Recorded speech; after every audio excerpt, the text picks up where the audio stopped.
એક જનપ્રતિનિધિનું કામ શું હોય છે? લોકોની સેવા કરવી, લોકોને જે સમસ્યા થઈ રહી છે તેમનું નિરાકરણ લાવવું, અને બીજું કે જે સરકારી કાર્યક્રમ છે એમાં એમની હાજરી હોવી ફરજિયાત છે. પણ હમણાં જે તાલુકા પંચાયત, જિલ્લા પંચાયત, નગરપાલિકાના પ્રમુખ, મહાનગરપાલિકાના પ્રમુખ, આ તમામ લોકોને ક્યાંક એવું લાગે છે કે આપણે ચૂંટાઈ ગયા, પ્રમુખ બની ગયા, સદસ્ય બની ગયા એટલે આપણું કામ પૂરું, આપણે કોઈ જ કાર્યક્રમમાં નહીં જવાનું, આ સરકારી કાર્યક્રમ ભલે આપણા હોય પણ આપણા માટે તો ફાલતુ છે. આ વાત આજે એટલા માટે કરવી પડે છે કારણ કે ઘણી બધી જગ્યા ઉપર જ્યાં ચૂંટાઈને આવેલા પ્રમુખ છે એ તમામની ગેરહાજરી જોવા મળી, અને આવી જ ગેરહાજરી જોવા મળી નર્મદા જિલ્લાના ગોરામાં. કાર્યક્રમ હતો વૃક્ષારોપણનો, અને આ જ કાર્યક્રમમાં મનસુખ વસાવાએ તમામ પ્રમુખોની જાટાકણી કાઢી છે. નમસ્કાર, આપ જોઈ રહ્યા છો નિર્ભય ન્યૂઝ અને હું છું આપની સાથે રિદ્ધિ.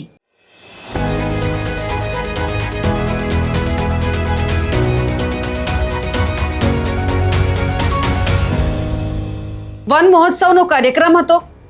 આ જ કાર્યક્રમની અંદર તમામ સરકારી અધિકારીઓ હાજર હતા, પણ ગેરહાજર હતા ચૂંટાયેલા પ્રમુખો.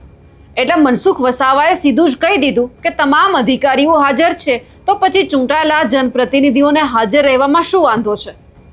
આ કાર્યક્રમ કાંઈ એમનેમ તો કરવામાં નથી આવતા. મુખ્યમંત્રી કે પ્રધાનમંત્રીને કઈ શોબાજી કરવાનો તો શોખ નથી કે તમે વૃક્ષારોપણનો કાર્યક્રમ કરો અને પછી જેમને આવવું એમને એ આવે ને ન આવે તો કંઈ નહીં.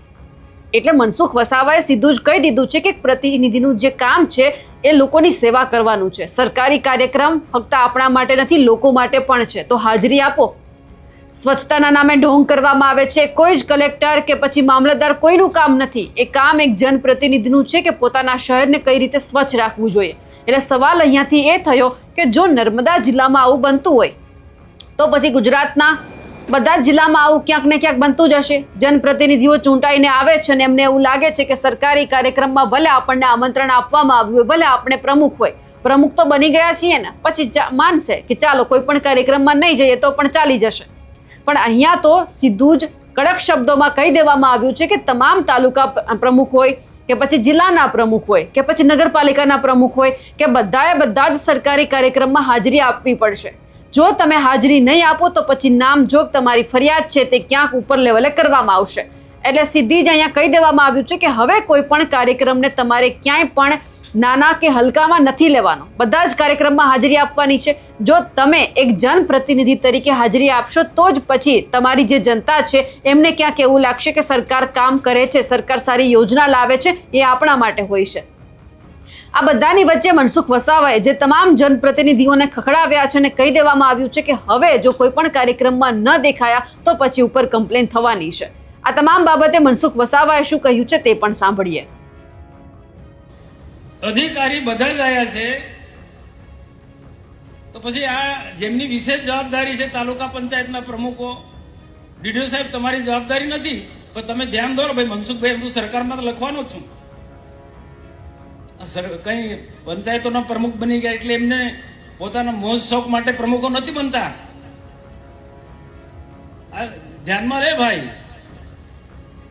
હવે જાહેર જીવનમાં ચૂંટાયા એટલે પ્રજાના સેવક છે.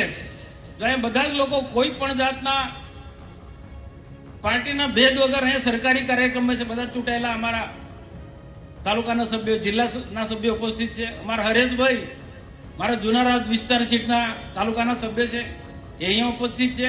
ડોક્ટર રવિ દેશમુખ જે યુવાનોને યોગ્ય દિશા આપવાનું કામ કરે છે, યુવાનોને વ્યસન મુક્તિમાંથી બચાવવાનું કામ કરે છે, એ પણ અહીંયા ઉપસ્થિત છે. એ બધાના નામ લેવા જાઉં તો ઘણો ટાઈમ લાગે. સામે પણ ઘણા બધા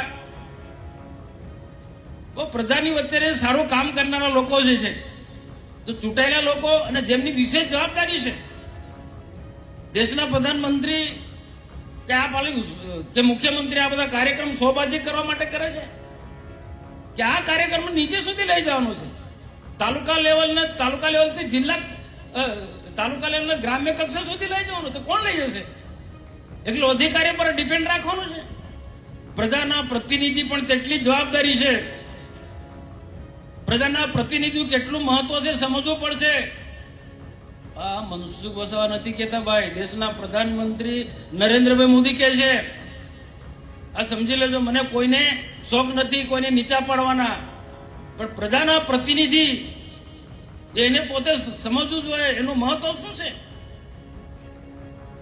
લોકો એમને એમ ચૂંટીને નથી મોકલતા. અધિકારી રીતના કામ કરવાના છે, પણ આપણી શું જવાબદારી છે ભાઈ, આ સમજવું પડશે બધા. નગરપાલિકાના પ્રમુખ બેન નથી આવ્યા, બેન એનું ધ્યાન દોરજો. દર્શના બેન, નગરને સ્વચ્છ રાખવાના કલેક્ટર સાહેબની જવાબદારી નથી, નગરના લોકોની જવાબદારી છે, પ્રમુખની જવાબદારી છે. જે ખરેખર આ કાર્યક્રમનું મહત્વ સમજવું છે તે લોકો નથી આવ્યા. એ નહીં ચાલે. હું સરકારમાં પત્ર લખીને પાર્ટીમાં પણ પત્ર લખીશ. દેશના પ્રધાનમંત્રી નરેન્દ્ર મોદી સાહેબ માં કે નામ એક વૃક્ષ ઉગાડવાની વાત કરે છે. એમને એમ મીડિયામાં પ્રસિદ્ધિ માટે નથી વાત કરતા કે માં કે નામ એક વૃક્ષ ઉગાડવાનું. કેટલી બધી સખત મહેનત કરે છે, વૃક્ષનું કેટલું મહત્વ છે સમજાવે છે. એક વ્યક્તિએ વૃક્ષોનું મહત્વ સમજવું પડશે, અને જાહેર જીવનમાં કામ કરનારા લોકોએ તો બધાએ સમજવું પડશે વૃક્ષોનું કેટલું મહત્વ છે. ને વર્તમાન સમયની અંદર ને ભવિષ્યમાં વૃક્ષ કેટલું મહત્વનું છે મનુષ્ય માટે, એ બધા જ સમજવું પડશે. મનસુખ વસાવાએ કડક શબ્દોમાં કહી દીધું છે કે પ્રજા માટે જનપ્રતિનિધિઓએ વિચારવું પડશે, એમના માટે કામ કરવું પડશે અને સમજવું પડશે કે જે આપણા મતદારો છે આપણા માટે ખૂબ મહત્વના છે, ક્યારેય પણ એમને હલકામાં નથી લેવાના. હવે મનસુખ વસાવાએ જે તમામ પ્રતિનિધિઓને ખખડાવ્યા છે તેમને લઈ આપ શું માનો છો, કમેન્ટ કરીને ચોક્કસથી જણાવજો. સાથે જ અમારી નિર્ભય ન્યૂઝ ચેનલને લાઇક, શેર અને સબસ્ક્રાઇબ કરવાનું ભૂલશો નહીં. નમસ્કાર.